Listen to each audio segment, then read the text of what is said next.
yourself. I really encourage those who are still there to keep up the good work if they can, but also don't let your integrity become compromised. Once you compromise your integrity, you cannot get it back. I wonder if you can just take me inside the decision tree for I mean, a lot of people left in Minnesota, in the Minnesota offices after Yes. Minneapolis was asked to investigate the Democratic elected officials.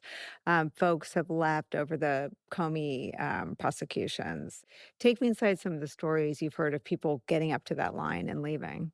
Yeah, the expertise within the department has been absolutely decimated because people have been pushed to the brink and have not been willing to see their functions twisted and turned upside down. What you mentioned in Minnesota is, that's exactly the type of situation where you'd expect a massive civil rights investigation would be opened. Two American citizens were killed by federal agents, and that's the type of situation where if you're a civil rights prosecutor, you're on the ground, jumping in and investigating. And instead, they were told, don't come here, no investigation. Instead, we want you to investigate the spouse of one of the victims of this shooting. Right. We want you to investigate everyone but the officer who did this fatal shooting. And that is just such a reversal of how the Justice Department is supposed to work that many people could not stomach it. There was a mass exodus of people from the Minnesota office at that time. One of the prosecutors who left was a high ranking prosecutor in Minnesota who was actually leading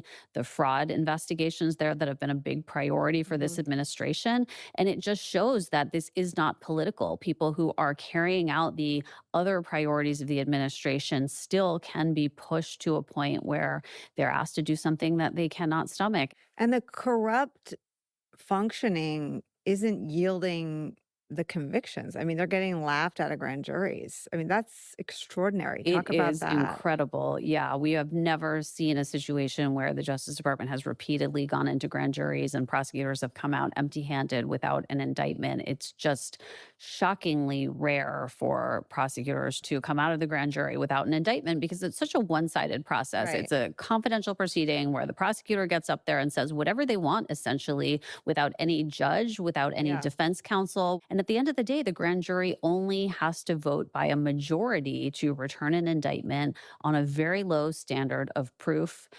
And that just lends itself to indictments being returned. I mean, you've heard the expression, a grand jury could indict a ham sandwich.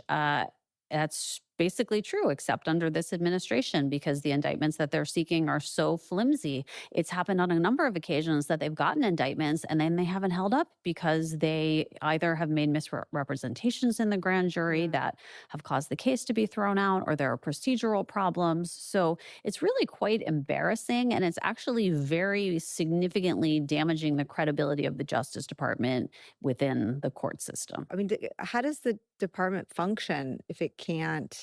I mean, this seems like an important bulwark from our citizens, but it also seems like a dangerous precedent. Yeah, this is putting a lot of pressure on the grand jury process that isn't usually there.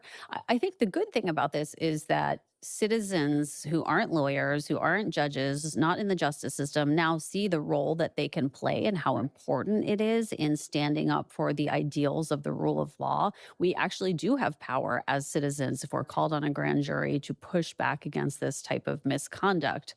But it also sheds a light on how problematic these secrecy rules around grand juries are Mhm. when you don't have an administration that is trustworthy, when you don't have an administration that can be trusted to present a one sided case fairly and without breaking the rules. There are a lot of things that we are going to need to rethink about the powers of prosecutors and the functioning of the Justice Department in the future to try to restore order to our society. I think that in some ways that could be a good thing. As someone who litigated against the Justice Department for many years, I'll tell you that it is a maximalist organization in Yeah. the sense that there's often a tendency to seek the maximum punishment, even if it's not necessarily proportionate to the crime. And sometimes prosecutors fail to see mitigating circumstances that it was my job as a public defender to raise and present. And I think that rethinking some of that and rethinking how the Justice Department serves communities equally and effectively, and how the Justice Department communicates with the American people about its work is really important, and is something that I hope we'll have the opportunity to do in a few years, and could result in an institution being built that is better and more durable than the one that existed even before Donald Trump got into office. 你知道学习也需要安全感吗？很多人学英文都是靠意志力撑着，但一个人自学，常常学到一半就失去动力跟方向，不知道自己该从哪里开始，也不知道自己有没有在进步。你不是不